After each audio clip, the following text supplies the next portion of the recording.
Hello and welcome to the Hash Rugby Chat post-game live reaction to the Crusaders versus the Chiefs.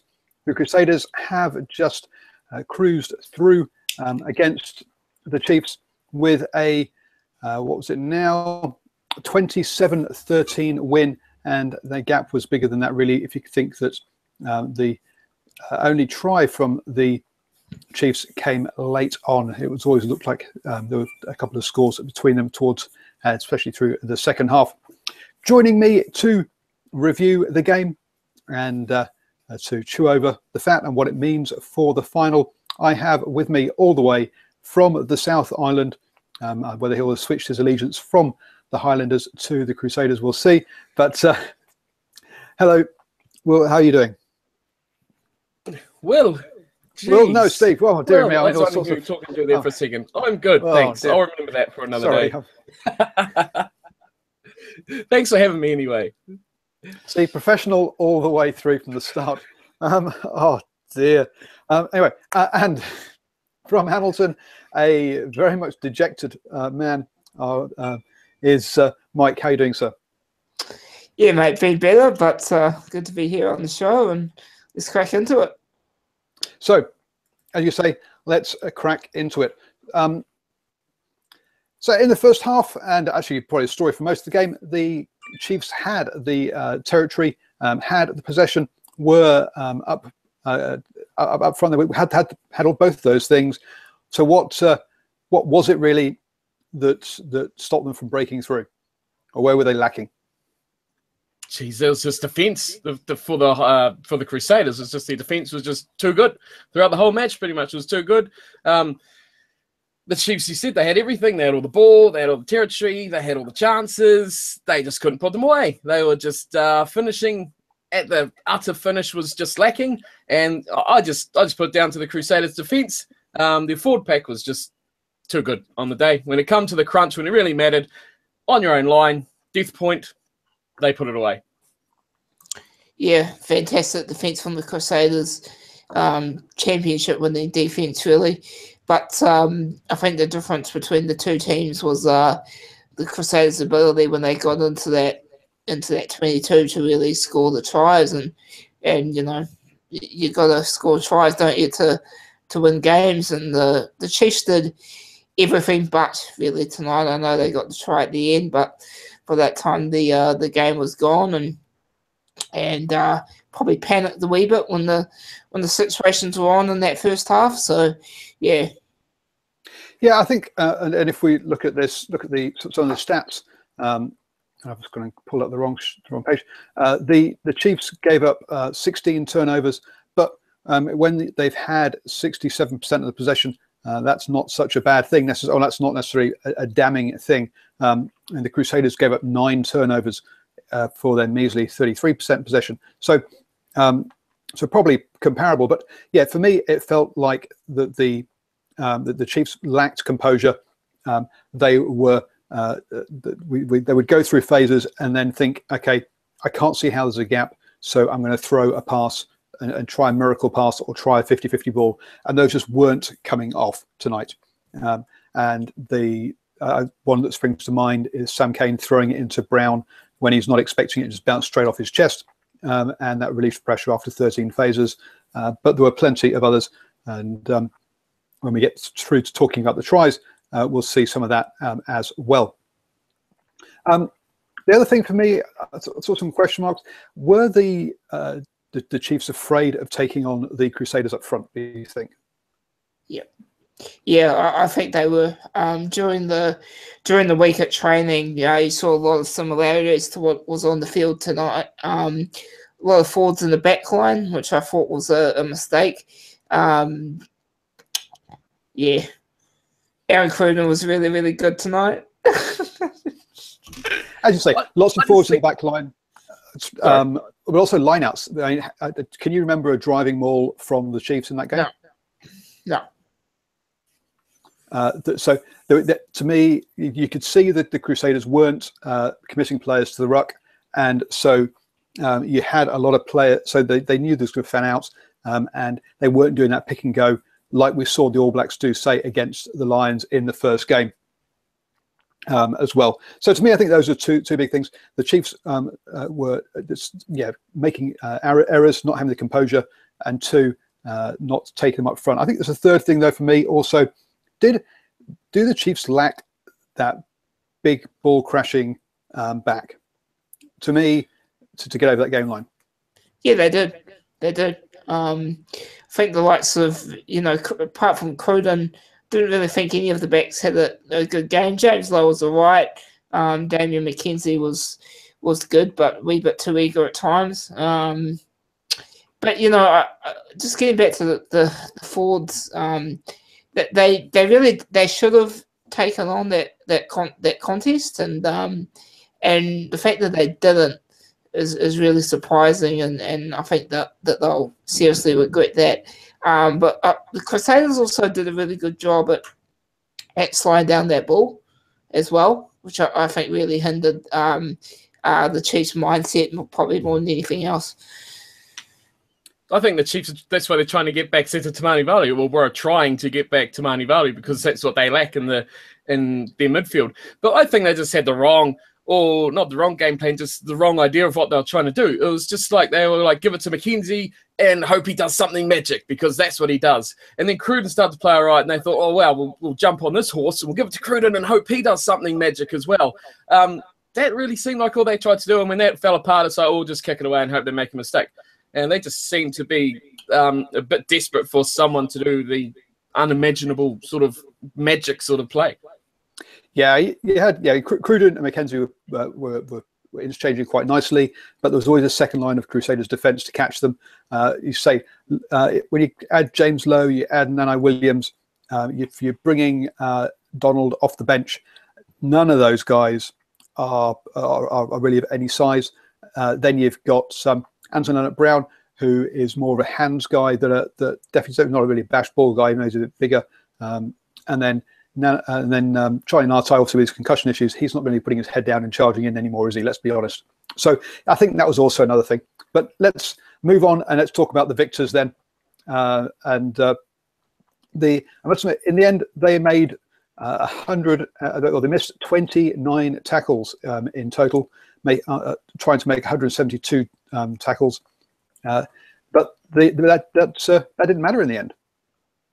We talking about the Crusaders now? Are we on to Crusaders now? Yep. Yeah. When you got a defence that's structured as well as theirs, you can afford to be a man down. They cater for each other missing. They cater for each other getting small guys, fast guys on big guys. They just seem to corner the attack around very nicely, and it's just the way that they're training to play. It's just the way that the structure goes. They just have it perfectly organised, and it seems always have defence covering. They make a break, you see there's the guys running across field, and they always have 2 or 3 at the back as well that are cutting it off. They just always seem to have every sort of circumstance covered, and you just got to say that's just superior strategy and tactics. Once again, we seem to say it week after week for the Crusaders.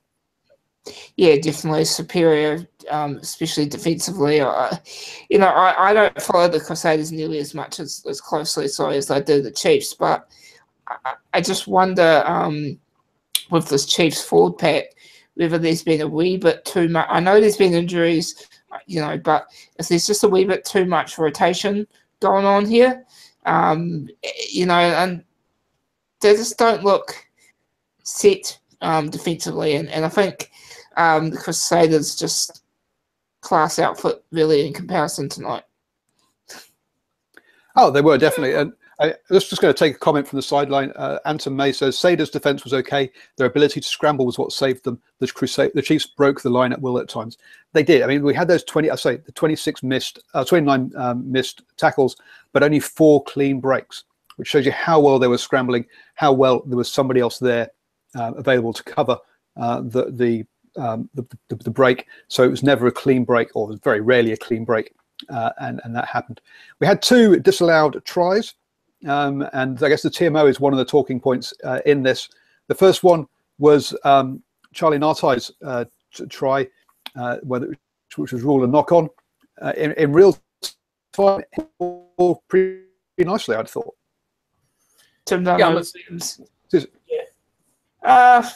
Look, I mean, I thought he knocked it on, really. I mean, you know, come on, like, moving on. Let's just move on, man. I mean, we're seeing it on Twitter right now. Okay. Oh, gone again. Hey, still there? You're still here. I thought it was a try. I'm going to be controversial. I'm going to be controversial and say that it was a try. He never 100% lost the ball. It was still in his grasp. If you slow anything down enough, you're going to see some mistake in it. I think that was a fair try. And, yeah, that's what I'm going to say. The Chiefs should have got that one. It could have changed the match. But I don't want to beat up the Chiefs here. I kind of said a lot of negatives about the Chiefs here, but I thought they played really well. Like, generally around the field, like that comment on YouTube said, they did carve up a lot. They did make a lot of meters, and they were camped inside the Crusaders half, if not their 22, for a lot of the match. They played really well. Cruden probably had his best game we've seen from a while. And outside him, you know, Antonina Brown was pretty solid. Everyone was solid. No one had a bad game. James Lowe is just magnificent. He's the biggest loss in New Zealand rugby at the moment. I thought they played really well. It's just that final little bit and just that cover defense and this shifting and moving and cornering the attack is just what they couldn't crack down. And the closer they got to the line, the more it come into effect. I guess with the, I probably should talk about the TMO thing. Look, we've seen tries awarded that have been a lot more dubious looking than that. So, you know, I can see the argument on both sides, but you know, you're right, Cornflake, because they were solid all around the park. It's just they couldn't get that final finish done, and sometimes that's just rugby, you know. So let's go on and talk about the Crusaders, because obviously they managed to go into half-time up, having had only 28% of the territory, 25% of possession, and yet they went in, I think it was 15, 15-3 or 15-6, sorry, at half-time. Their execution, or the Dag's try, no, that Dag's break for the first try was typical New Zealand play, with offloading and creating space for each other. I thought it was a beautiful try, the first one. Well, that's what the Crusaders do. They're just clinical. They get to an area and they take points. They get into the half, they get a penalty, they take points. Every chance, especially in that first half that they got, they took points. And once you get a player like Israel Dag, of what was a 3-on-1 overlap, he's always going to generally put the man away. He's not as greedy as he used to be, thank goodness. But he generally always puts the man into space and puts him away. It was a well-worked try. And that's just what you expect from the Crusaders. It's what they've become over the last couple of years, and that's why they're where they are, and that's why they're going to be going to the grand final. Yep. First half, Crusaders get down 22, score a try. Chiefs get into the 22 for a wee bit, get a penalty, you know. Tries worth more points. And then in the second half, we saw that pressure to tell. The Chiefs have the ball. It comes out rough out of a ruck. Ends up going back into the 22. Cruden throws a pass to Lowe. Lowe gets charged down from behind by Mo'unga, and Dag gets the easiest try in the world. That's I guess one of the things here is the work rate of the Chiefs. To have that defense takes a hell of a work rate. To chase down that, a lot of the players are doing a lot of selfless running off the ball or in defense to get themselves in the positions there. Yeah, it was luck, wasn't it? Like I said, the Crusaders should be way behind themselves. I took it. It was a good tackle. It was a clever tackle. And then the commentators, when they go, oh, he did so well to tackle on Lowe's left side, I highly doubt Mo'unga had even a second thought about going on his left side. He just got up and thought, get this guy, just try stop him making the kick. He just dived. Like, it was a great move, sure, but, you know, there's not enough time to make a thought like that. It was great follow-up. You got to chase every kick. You got to make every play a winner, and you know, it's just luck. It's like headbutt try number 2, 2.0. But, you know, in the rules, it's fair, open play. What can you do? It was harsh. I think it was very harsh on the Chiefs. I think that was a real kick in the guts for them. But, you know, it's in the laws, and you got to credit, like you say, they chased the ball, they made the play, and they put pressure on, and that's what happens when you put pressure on close to the line. And then to Manavalu, someone's asking us to talk about the ref. We will talk about the ref after we just cover off on the last 2 tries. So Manavalu gets himself a brace, gets held up by a scrum half of all people for the, but comes back to bash over and go through for a try. And this guy, this one had a poor debut with the All Blacks against Wales. It really has been rejuvenated with his move down to Christchurch. Yeah, it's Tamani Valu. It's Cabral as well. That's what Cabral does. He's strong. He's aggressive for a halfback, and that's what he does. It's not surprising that he's in that position to do that because he's a good coverer, a good defender, and that's really the core of his game. And big sites, taking big guys down. But, Tamani Valu, he's really reinvented himself as a winger down the Crusaders. It's made a good fist of him. I'm not surprised that he's staying there either. But, yeah, he's big, he's strong. And, again, he's going to get back up. He's going to have another go. And when you're that close to the line, Crusaders, clinical, blah, blah, blah. Said it all 100 times. They score tries. Yeah. And that's how they put it away. And it's best for them that they kept it going. They actually missed more tackles in the first half than the second half. They actually tightened up. And I think another point we saw was that you could tell that the coaches realised how much work was being put in, because the second half we were seeing, especially the front five, getting taken off. I think the front row was all gone well before the hour mark, and the same with one of the second row as well. So there was a lot of changes early for the Crusaders because of that. So let's get on to the ref. The ref really kept himself out of this game because for me, I remember at half-time, I remember having a quick look at the stats and seeing 3 penalties to the Crusaders, 2 to the Chiefs. It felt like the Crusaders were getting pinged for being offside a lot more than that, even though, I was having to chop in and out as I put the kids to bed. But he managed to keep himself out of this game as much as possible and let the players decide it. Is that hate in the comments against the ref? Is it hate or they thought he was good? It's hate in the comments. Oh. Yeah, well, can we just say right now, let's not make a big deal about the TMO. Let's not make a big deal about the ref. I thought the ref had a bloody good game. And, the style of this game proved that. It's just... that's where I was going. I thought the ref had a good game. He kept himself out of it. He kept himself not as being the man. He went to the TMO when he needed to. And, we didn't have lots and lots of whistle blowing. He wasn't being pernickety. He was blowing up where he needed to. And I thought he actually had a decent game. Yeah, I thought he had a really good game because the game was very physical. There was a lot of tackles that you'd sit and watch and go, if this was a French referee, that would be a yellow card. There's a lot of things like that. A lot of aggressive tackles. There's a lot of smashing in the rucks. Guys are getting thrown out left, right, and centre. There's legs flying all over the place. And he let it go. He let them play rugby for once. For the first time we've seen in a long time. Let things go. Had a good game and just didn't get too involved, like you said, and let the players actually go on there, make big hits, make tackles. And, Mackenzie, that tackle he made on, I can't remember who it was that took that ball deep down. I think it was on Moanga or something. Another day that would have been a yellow card, but it was great because that was just a good tackle. It was good. He was great. I hope to see him again in the final. Would be nice. Yeah, exactly. And if anything, the ref, it was good because if anything, he could have been a bit more strict on some of the stuff that was happening, especially off the ball. And I think barring that TMO moment, even though I don't really want to make a big deal about it, it was good. He's referred to the team he should do, and he's left it up to him. Steve, I see you getting some love from the comments there. Ned Reese saying, "Cornflake, you're my idol." So that's good. It's always nice to have a bit of fan love as well.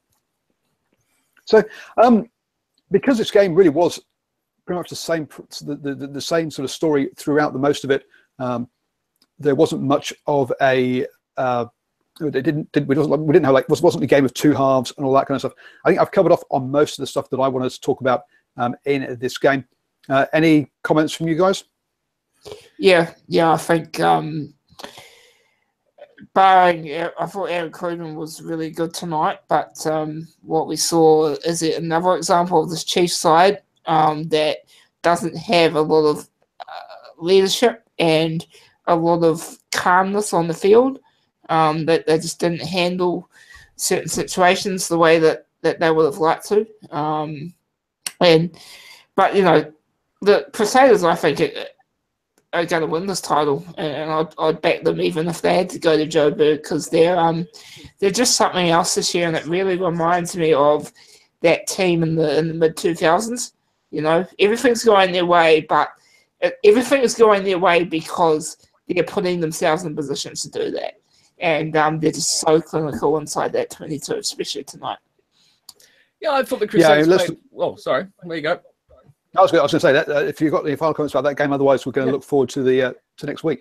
Yeah. Just quickly, I think the Crusaders took that game very, very professionally in the way they played. I noticed right from the outset, they kind of kicked things off with the way they played against the Highlanders. They kicked a lot, but they weren't anywhere near that style or that level of game that they played last weekend, which I thought was interesting to notice how they adapted very quickly, finding out aimless kicking going everywhere, both sides, kind of that feeling out stage. But I think the Crusaders adapted a bit better away from that kicking sort of duel that they were playing last week. Overall, it's just the Crusaders doing what they do well, getting themselves in a good position, taking points, making a lead, and then just defending, holding on to it, and trusting their game plan. It's that tight-knit kind of Crusaders unit that we're used to, and they'll go very well in South Africa if they have to go over there. It'll be a massive game, but you've got to have full confidence, especially the players after that win, contrasting conditions and just being able to put their plan into effect and defend. That's what they do. Yeah, the pitch held up really well. Didn't look like it was going to cut up at all. Apparently, they had a helicopter down there drying the pitch before the game, and yeah, no, it was definitely very different from last week. Do we want to talk about the travel aspect of all this, though? I mean, there'll be a lot of people that are saying that, Chiefs didn't get up tonight because they were tired. I don't think that was a factor, to be honest, but curious what you guys think. From what I was seeing of how they're playing, they didn't look like a tired side to me. They just looked like a side that whose game plan didn't fit the opposition. Yeah, I just think they got outplayed a bit, really. Overall, they played pretty well. I'll go back to again, their players played well. They didn't look lethargic or anything like that. They just looked out of ideas when things didn't come off that they had planned, and they just didn't look like they had the ability or the skill sets to finish things off. I mean, if they could have scored that try from Tim Nana-Williams, who he played pretty well as well, the game could have been a bit different. Confidence can do magical things to teams. If they could have scored that, it could have changed the whole game. Defensively for the Crusaders, they could have started to, second guess their structures. But I mean, they did very well to not concede until the bitter end. That's almost 2 whole games without a try. It's pretty impressive. And we should probably have a very quick game that's off in just under 3 hours. I think it is. Anyway, something like that. Yep. So I will just quickly run through. We talked about this game earlier in the week on the Hash Rugby chat, but we'll remind you of your predictions. I've gone at 7 for the Lions. Boys, Steve, do you want to kick off with how you see tonight going? Oh, it's going to be a close one. It's going to be a tight one. I don't think I'll be surprised if either team wins. It's going to be that close. I could see the Hurricanes could go over there and win. It depends who gets up for this one. It's a big game. My pick is the Lions by 2. That's what I'm going with. That home advantage will give them a 2-point buffer, which for me, if I pick in single digits, that means seriously close. If we get that low, I think it's going to be a cracker game, though. Hopefully, I haven't seen what conditions are, but hopefully it's a nice sunny day like we've seen last weekend in Africa. Dry conditions, 2 teams that love to attack, and it's going to be big pressure plays. Big players going to come up with something. Do we see the rise of Alton Yanchis, who's been in all the news and media over the week, or do we see the fall of him? Who's going to step up? It's going to be a cracking game, but I got the Lions by a whisker. Is Geordie Barrett going to be the hero that the media have deemed him to be already? Look, I think the Hurricanes are going to get up for this. And I say that because, I don't want to see the Lions host the final. I don't think the Lions haven't played a Kiwi team. Come on now. No. I'm going to go the Hurricanes by 5. The Lions, so we have New Zealand teams haven't played the Lions, though. I know. So, hey. We'll see in the morning. We will see in the morning. So we've got a split decision here. 2 of us going for the Lions and 1 going for the Hurricanes. Looking forward to next week. Obviously, the Crusaders will either host or head over to Joburg. as Mike's already gone and said he thinks they can travel well and not have a problem in South Africa. Steve, you think there'll be if they have to go over there, will they be able to do it against the Lions? Actually, sorry, you've already told us that all comes down to Yankees again, is it? Oh well, the Crusaders could definitely do it. There's no question about it. I think the Hurricanes could do it, but it's going to come down to like a crucial play by a big player. I think. I wouldn't want to pick it, really, to be honest with you. I'm not picking it now. It's too far away. We've got to see how the Lions perform. That's what I'm going for. I need to see their average against the Sharks. I want to see how they bounce back from that. That's going to be the pinnacle at this crunch time this season. Who comes up and goes, we were bad. I'm going to step up for my team. I'm going to put that extra yard and lift my team up. Who's going to be that man? I mean, they've got ample players. I mean, they've got great players everywhere. We know that. Just who's going to do it? Is it going to be someone in yellow? Is it going to be in red? We'll find out. It's going to be great. There has been some great chat going on in the live chat on YouTube. Someone's asked me to give Joshua a shout out because he is helping answering a bunch of questions of people in there. So thanks, Joshua, for joining in, and thanks to everyone else who has contributed to that and engaged with us. It's good to see all your comments going there. Some of them don't fit in the conversation, which I haven't going to shout out, but there's a great chat going on the side there as well. So Hash Rugby Chat will be back on Tuesday, where we will review these games and also look forward to next week. And the following week, Hash Rugby Chat will be a full review of the season, giving every team a grade as to how they've done. So a lot of chat in the sideline there about the Chiefs and what they look like next season. We'll be talking about that in 2 weeks' time. So just wrapping up here, Mike, why don't you let people know where they can get hold of you? Hey, follow me on Twitter at RealMike Pulman, and go to lastrealrugby.com. The great Scott Hornell will be doing our match report tonight, so we were actually both doing it. And then, so yeah, bit of a mix up there, but catch up his work later on there. And Steve, where can people get hold of you? Just search for Cornf1ake. That's all you need to do to have all your rugby worries fade away. You can catch me on YouTube. You can catch me on Twitter. Cornf1ake Scrib is the name if you can find all those. So come check us out and join in the chat. And I'm Paul, the guy behind DrivingMaul. If you've been watching this live, please subscribe to the YouTube channel. If you're listening to the recording on the podcast, then also please do subscribe through that as well. I say we'll be back on Tuesday with Hash Rugby Chat. Thank you everyone for joining us, and we will see you all later.